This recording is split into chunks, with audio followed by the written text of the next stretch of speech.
আমার চ্যানেলে তোমাদের সকলকে স্বাগত। আজ আমরা ক্লাস 8-এর রায়ান মার্টিন প্রশ্নবিচিত্রা থেকে পরিবেশের তৃতীয় পর্যায়ক্রমিক মূল্যায়নের 19 তথা শেষ স্কুল সলভ করব।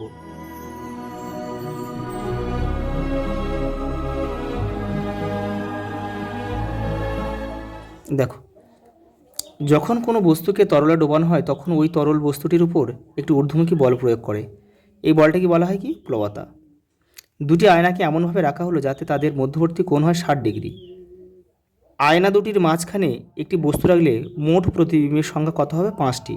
দেখো, এটা একটা সূত্র রয়েছে, দেখো আমি এখানে করে দিচ্ছি। এটা লিখতে হবে 360 ডিগ্রি বাই যে কোণটা দেওয়া আছে, কোণ কত দেওয়া আছে? 60। তাহলে এই 60টাকে নিচে লিখতে হবে আর বিয়োগ 1 লিখতে হবে। এটা সূত্র, মানে দর্পণ দুটির মাঝের কোণ এটা। তাহলে দেখো 0 0 কেটে গেল, তাহলে 6 6 36 6, তাহলে 6 6 বিয়োগ 1 সমান সমান 5টি। আচ্ছা, এটা দেখো পরেরটা। একটি কার্বন টেট্রাক্লোরাইড অণুতে সমযোজী বন্ধনের সংখ্যা হলো 4টি। এই পরেরটা দেখো,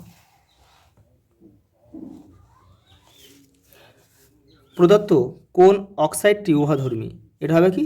জিঙ্ক অক্সাইড। দেখো Zn প্লাস CO2, এটা অ্যারো চিহ্ন রয়েছে, দেখো ZnO প্লাস CO, এই বিক্রিয়ার জারক ও বিজারক হলো যথাক্রমে, দেখো CO2 হচ্ছে জারক আর Zn হচ্ছে বিজারক। দেখো শূন্যস্থান দিয়েছে, দেখে নাও। দেখো, কোনো তরলে ডোবানো কোনো বস্তুর উপর একটি ওই তরলটি কত ঊর্ধ্বমুখী বল প্রয়োগ করবে তা নির্ভর করে ওই বস্তুটি দ্বারা অপসারিত তরলের আয়তন ও ঘনত্বের উপর। সমতল দর্পণে গঠিত প্রতিবিম্ব অসৎ প্রকৃতির হয় এবং সমশীর্ষ হয়। দেখো 14N7 14C6 হলো পরস্পরে আইসোবার। N2O H2 এই বিক্রিয়ায় অ্যামোনিয়া উৎপন্নের সময় লোহাচুর অনুঘটক হিসেবে ব্যবহৃত হয়। কয়টা দেখো, CO2, N2O, CH4 ও O3 অণুগুলির ইনফ্রারেড রশ্মি শোষণ ও পুনর্বিকরণের ফলে বায়ুমণ্ডলে কিছুটা তাপ আটকে পড়ে। একে বলে কি? Greenhouse effect. ওটা দেখো সত্য মিথ্যা রয়েছে, দেখে নাও। দেখো CaCO3 জলে দ্রাব্য, কিন্তু CaHCO3(2) জলে অদ্রাব্য, এটা হচ্ছে মিথ্যা। অ্যামোনিয়াযুক্ত কিউপ্রাস ক্লোরাইড দ্রবণ O2 গ্যাসকে শোষণ করে নীল বর্ণ ধারণ করে, এটা সত্য। যেসব আয়নীয় যৌগ জলে দ্রাব্য হয় তাদের জলীয় দ্রবণ তড়িতের কুপরিবাহী, এটা মিথ্যা। আলোর ক্ষেত্রে একটি মাধ্যমের চাইতে অন্য একটি মাধ্যম বেশি ঘন বা লঘু তা ঠিক হয় ওই মাধ্যম দুটির পরম প্রতিসরাঙ্কের মান দিয়ে, মাধ্যম দুটির ঘনত্বের মান দিয়ে নয়, এটা হচ্ছে মিথ্যা। কোনো স্থানে তরলের চাপ সব দিকে সমানভাবে ক্রিয়া করে, এটা সত্য। দেখো একটা স্তম্ভ রয়েছে, দেখে নাও। কেউ কিন্তু তীর চিহ্ন দিয়ে কিন্তু মেলাবে না। হিরে চকচক করে, তাহলে এটা কী লিখবে? দেখো দেখো হিরে চকচক করে কি? সংকট কোণের মান কম হওয়ার জন্য। সেলুলোজ কি? সেলুলোজ দেখো এই যে বায়োডিগ্রেডেবল পলিমার। সোডিয়াম ও ক্যালসিয়াম তীব্র তড়িৎ ধনাত্মক ধাতু, এটা কি? এটা হচ্ছে যে ঠান্ডা জল থেকে হাইড্রোজেন গ্যাস উৎপাদন। সমান সংখ্যক প্রোটন ও ইলেকট্রন কোথায় রয়েছে? দেখো এটা হচ্ছে নিস্তড়িত পরমাণু। চাপ হচ্ছে কি? কোনো তরলের প্রবাহের অভিমুখ নির্ধারণ করে। পরেরটা দেখো 5-এর 1-টা কী বলেছে দেখো, একটি বাটিতে কিছু পরিমাণ জল নেওয়া হলো, এবার সামান্য সর্ষের তেল ওই বাটিতে ঢালা হলো। কি দেখতে পাবে? যে তেল জলের উপরে ভাসবে। কোন তরলটির ঘনত্ব বেশি? তেলের ঘনত্ব বেশি। দেখো অনেক সময় কাঁচের ফাটলে আলো পড়লে সেই স্থান বিভিন্ন অবস্থান থেকে চকচক দেখায় কেন? দেখো রায়ান মার্টিন 114 নম্বর পেজে রয়েছে, এটা দেখে নাও। এই যে এটা লিখবে, এখান থেকে এটা লিখবে। পরেরটা দেখো, এই যে চিত্র দিয়েছে, দেখো প্রদত্ত চিত্র থেকে মাধ্যম এর সাপেক্ষে বি প্রতিসরাঙ্ক নির্ণয় করো। এখানে দেখো 2.5 রয়েছে, এখানে 1.6 রয়েছে, এটা শুধু ভাগ করে দাও, দিলে উত্তর বেরিয়ে যাবে। দেখো এটা এই করে দিয়েছি পাশে, এই যে। পরেরটা দেখো, প্রদত্ত যৌগ দুটির সংকেত লেখো। দেখো অ্যালুমিনিয়াম সালফেট, এই যে Al2SO4(3) আর কিউপ্রিক নাইট্রেট CuNO3(2).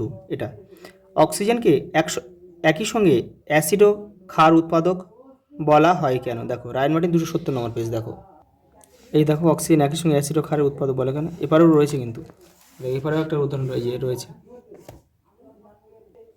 পরেরটা দেখো, অক্সিজেনের কি শুধুই সুবিধে না সমস্যাও আছে, ব্যাখ্যা করো। রায়ান মার্টিনের 270 নম্বর পেজে রয়েছে, দেখো এই যে এটা করবে। পরেরটা দেখো, কয়লা ও এলপিজির মধ্যে কোনটি ব্যবহার করা সুবিধাজনক এবং কেন? এলপিজি, কারণ কি এর তাপের মূল্য কয়লার থেকে অনেক বেশি। জলে কার্বন ডাইঅক্সাইডের দ্রাব্যতার উপর উষ্ণতা ও চাপের প্রভাব উল্লেখ করে। এটা তোমাদের বইয়ের 141 নম্বর পেজে রয়েছে, ওখান থেকে করে নেবে। দেখো পরেরটা দেখো, এই যে এটা একটা অঙ্ক দিয়েছে, অঙ্কটা আমি করে দিচ্ছি, দেখে নাও।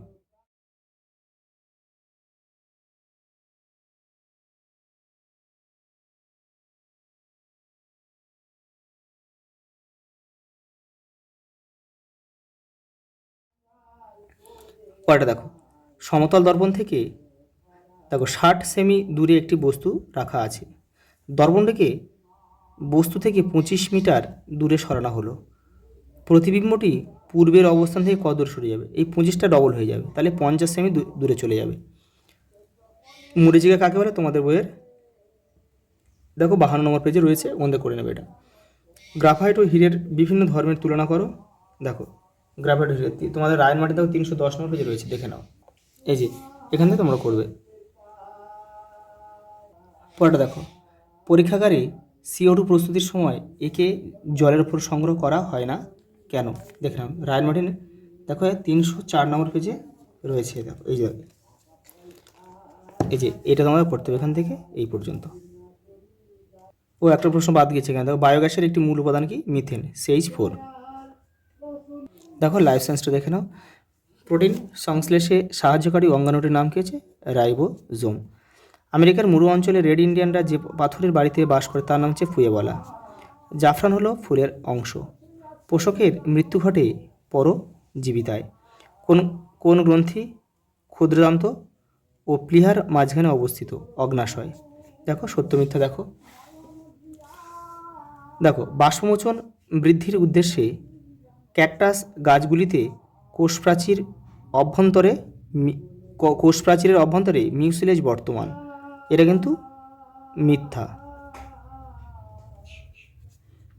বায়োলুমিনেসেন্ট জীবগুলির দেখা মেলে সমুদ্র তলদেশে 2000 মিটার গভীরতা, এটাও মিথ্যা। দেখো 10 থেকে 19 বছর পর্যন্ত বয়সকালকে হু বয়ঃসন্ধি হিসেবে নির্ধারিত করেছে, এটা সত্য। ব্যাকটেরিয়ার কোষে প্রকৃত নিউক্লিয়াস ও সর্পিলাকার DNA উভয়ই উপস্থিত, এটাও মিথ্যা।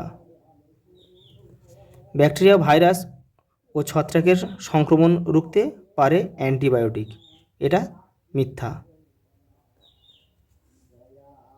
পর দেখো, নিয়মিত ধূমপানকারীদের ফুসফুসের সমস্যা হয়। ক্লস্ট্রিডিয়াম একটি নাইট্রোজেন ব্যাকটেরিয়ার উদাহরণ, নাইট্রোজেন স্থিতিকারী ব্যাকটেরিয়ার উদাহরণ। এস্কিমো কথার অর্থ যারা কাঁচা মাংস খায়। পুদিনা জীবাণুনাশক হিসেবে কাজ করে। ল্যাটিন ভাষায় দেখো সেলুলু শব্দের অর্থ হচ্ছে ঘর। দেখো মাইটোকন্ড্রিয়া কী হবে? শক্তি উৎপাদন। ইস্ট্রোজেন কী হবে? দেখো হরমোন। গাঙ্গেয় শুশুক কী হবে? ইকোলোকেশান। না বলা, দেখো না বলা হচ্ছে সম্পর্ক অবনতি বা খারাপ সম্পর্ক। অবজেক্টিভ লেন্স ও অকিউলার লেন্স হবে তোমার কী বলো তো? 5এরটা দেখো, যৌগিক আলোক অনুবীক্ষণ যন্ত্র। লবণাক্ততা কী হবে? দেখো কুমিরের সংখ্যার হ্রাস। কয়টা দেখো, এই যে দেখো মিষ্টি জলে বসবাসকারী উদ্ভিদের পত্রবৃন্তে বায়ুগহ্বরযুক্ত প্যারেনকাইমা কোষ থাকে কেন? তোমাদের বইয়ের 182 নম্বর পেজে রয়েছে, ওখান থেকে করবে। ঠান্ডা পরিবেশে বসবাসকারী প্রাণীদের কোষে অ্যান্টিফ্রিজ প্রোটিন থাকে কেন? এটা তোমাদের বইয়ের 182 নম্বর পেজের মাথার দিকে রয়েছে, করবে। কিভাবে হরমোন রাসায়নিক বার্তাবাহক হিসেবে দেখো কাজ করে তা ব্যাখ্যা করো, এটা তোমাদের বইয়ের 222 নম্বর পেজে রয়েছে, করবে ওখান থেকে। তবাশিরের ভেষজ বা ঔষধি গুণ ও গুরুত্ব লেখো। দেখো তোমাদের বইয়ের 273 নম্বর পেজে রয়েছে, এটা। টিকা লিখতে বলেছে স্কুইড। 248 নম্বর পেজে রয়েছে তোমাদের বইয়ের। বন সংরক্ষণ 241 নম্বর পেজে রয়েছে।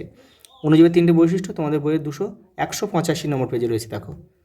পরেরটা দেখো, রান্নায় আদার ব্যবহার সম্পর্কে যা জানা লেখো। 281 নম্বর পেজ। অথবা নিমের ভেষজ বা ঔষধি গুণাগুণ সম্পর্কে টিকা লেখো। 283 নম্বর পেজে রয়েছে তোমাদের বইয়ের, পাঠ্য বইয়ের আর কি। দেখো তোমাদের কিন্তু এই 18টা 19টা স্কুল সব কিন্তু আমরা এই সব কমপ্লিট করা হলো। ভালো করে প্র্যাকটিস করবে, এখান থেকে কিন্তু সব প্রশ্ন তোমরা কমন পাবে। আজ এই পর্যন্ত, দেখা হবে পরের ভিডিওতে।